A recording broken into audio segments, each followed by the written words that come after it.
आप कुछ दवाइयाँ प्रिस्क्राइब करते हो, तो वो दवाई कैसे काम करेगी? कई लोग बोलते हैं कि वो नींद की गोली दे देते हैं। ओके,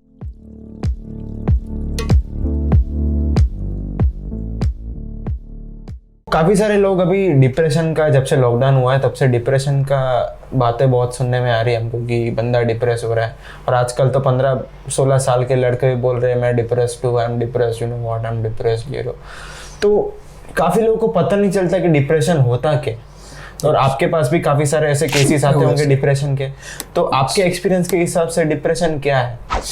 देखिए, काफ़ी लोग मेरे पास आके सीधा मुझे कंप्लेन में यही बताया मुझे डिप्रेशन है, और मैं जाके उनको बोलता हूँ कि भैया ये तो आपने सीधा डायग्नोसिस बोल दिया, आपको क्या दिक्कत हो रही है वो तो बताओ। सो डिप्रेशन नाम के साथ जुड़ी हुई अपनी हमारी खुद की हमारी कुछ इमेजिनेशंस होती हैं, जिसे हम बताते हैं कि भाई ये कर, वो ज़्यादातर इमेजिनेशन सही भी होती है, मैं ये नहीं बोलता, but depression, if I am talking as an illness, depression एक बीमारी के तौर पे मैं बात करूं तो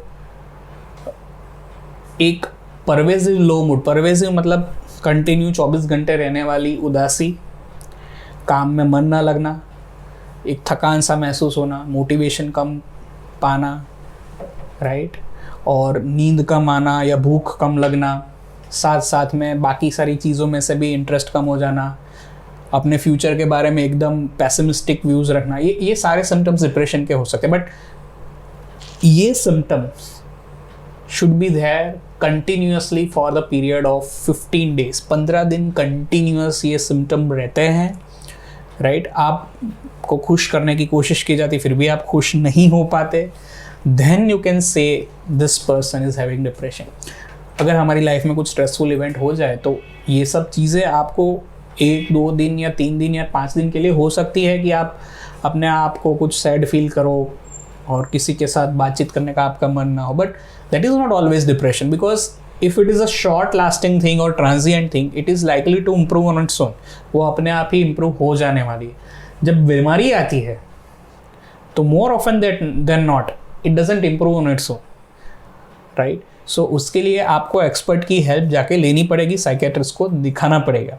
सो एज आई सेड कि the symptoms should B pervasive low mood और बाकी सारी चीज़ें बताई, बराबर, और वो सिम्टम एटलीस्ट 2 हफ्ते तक होने चाहिए, तब जाके आप उसको डिप्रेशन की बीमारी बोल सकते हो।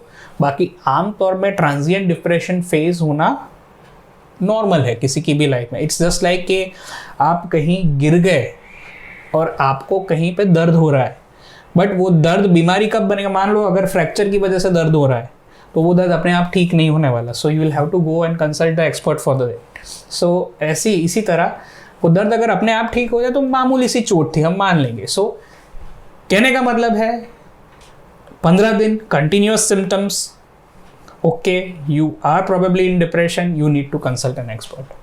तो आपने बोला कि अगर कोई बंदे को पता चल जाता है कि वो डिप्रेशन के अंदर है, वो साइकेट्रिस्ट को कंसल्ट करता है, आप कुछ दवाइयाँ प्रिस्क्राइब करते हो, तो वो दवाई कैसे काम करेगी? कई लोग बोलते हैं कि वो नींद की गोली दे देते हैं, ओके, वो और दवाइयाँ कैसे काम करती है और किस स्टेज पे दवाई का होता है?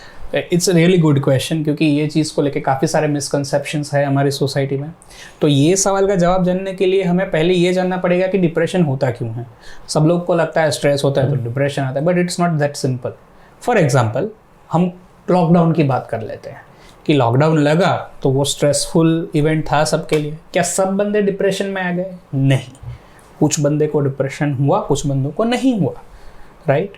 सेम वे, अगर फैमिली में किसी का डेथ हो जाता है तो कभी ना कभी किसी का डेथ तो हुआ होगा आपकी फैमिली में। क्या आप भी डिप्रेशन में आ गए हर बार? जी नहीं। क्या हर बंदा फैमिली वाला डिप्रेशन में आ गया? नहीं। कुछ लोग आ गए, हाँ कुछ लोग आ गए। तो वो लोग ही क्यों आए, बाकी को क्यों डिप्रेशन हो? तो एक चीज़ समझने की ज़रूरत है कि स्ट्रेस खुद से कभी डिप्रेशन की बीमारी पैदा नहीं करता। जब वो स्ट्रेस आपके दिमाग में कुछ केमिकल चेंजेस पैदा करेगा, तब जाके ही डिप्रेशन आपको होगा। बेसिकली अपना ब्रेन जो है वो एक सर्किट्स का पूरा नेटवर्क है, जैसे लैपटॉप में या मोबाइल के चिप में होता है, सेम सर्किट्स का नेटवर्क हमारे दिमाग में भी होता है, और वहाँ केमिकल्स की भी ज़रूरत रहती है। तो जैसे मैंने बताया कि केमिकल्स में बदलाव, उसके साथ साथ ये सर्किट्स लेवल के चेंजेस जब ब्रेन में हो जाते हैं, तब जाके डिप्रेशन की बीमारी आती है। अगर वो स्ट्रेस आपके अंदर ये चेंजेस पैदा नहीं कर पाया तो you are not going to suffer from depression. अब ये जानने के बाद इसका सिंपल आंसर शायद आप भी बता पाओगे कि हमें मेडिसिन कैसे काम करती है।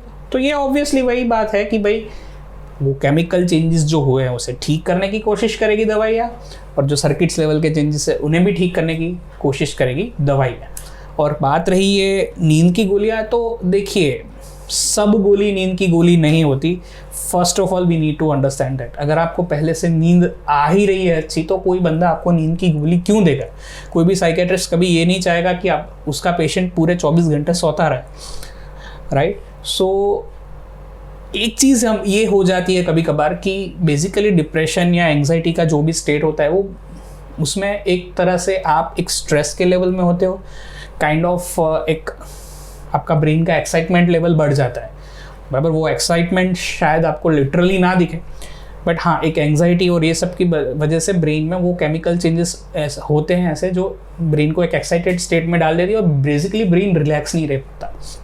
अगर आपको रिलैक्स करने के लिए कोई मेडिसिन दी जाती है, शायद उसकी वजह से आपको ये सिडेशन वगैरह ये फील हो, राइट?